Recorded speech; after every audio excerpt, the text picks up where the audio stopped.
What is going on, guys? Welcome to Test This Tech, and today I got the Retroid Pocket Classic. So I was looking at this device, was talking about it with my guy L Summers. Shout out to you, L Summers. He actually helped me out with the configuration of the select and start buttons for the 35XXH, because originally I was like, "What the heck is going on here?" So shout out to you, sir. But I was curious, looking at this guy, seeing if it can run M8 Headless, and I know it's Android, obviously, so I have to use the Android M8C client that I downloaded from the GitHub.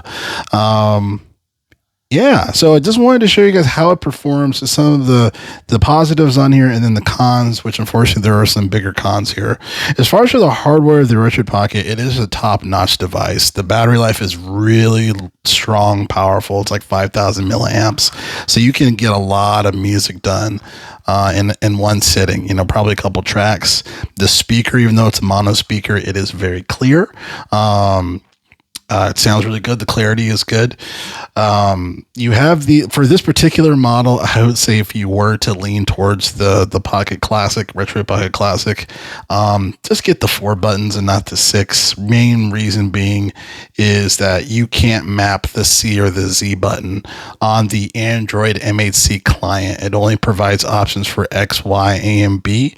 It might be possible for you to add those configurations onto the config file. You might be able to add those buttons, which I can try, and I'll let you guys know. I'll post a shortcut or a YouTube short if I can.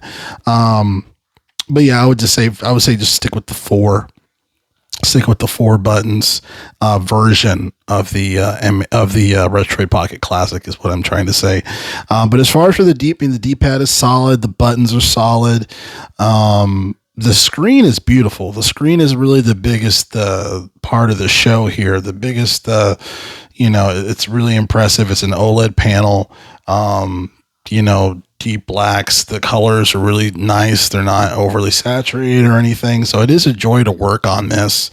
And it's a touchscreen too. Fortunately, it doesn't really mean anything for the M8C client, because I know for the Dirty Wave M8, when you're doing your sampling, you're doing your ranges, you can actually hit Option, I believe, and then move the cursors and stuff with your finger on the actual M8 Headless device. But sadly, you can't do that on this for the M8 Headless.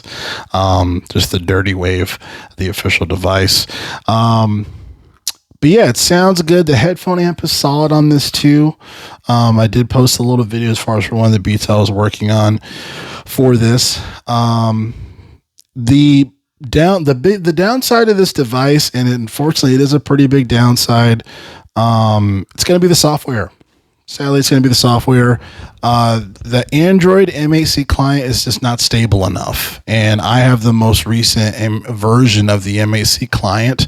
When I first was working on it and I had some problems, I was like, okay, well, let me see if there's a more recent one, and I downloaded that one, and it's still kind of the same problems. So some of the problems are, sometimes you may start the M8C client, you'll see a black screen, or if you move your cursor, more of the M8 Headless design UI shows up. So it's kind of like as you're moving it, it's showing more of the actual, the DAW, if you will, or the tracker.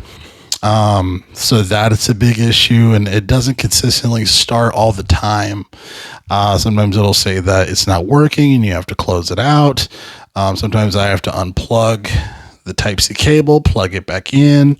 So unfortunately, it's really inconsistent. So you really have to save constantly. You have to save constantly, just because it's not very reliable, sadly, when it comes to even like this. It's showing it's disconnected, and it's clearly not disconnected. So unfortunately, would I recommend this for M8 Headless? I would say no. I mainly would say that for this, the M8C is kind of a bonus, because obviously this device is for playing games on it. So that is where obviously that's what this is designed for. And that is the reason why you should buy it. You shouldn't buy it to do the M8C stuff. That's just an extra bonus if you're able to get it done. But because of the instability of the software, I wouldn't be able to recommend it. Now, there is a caveat.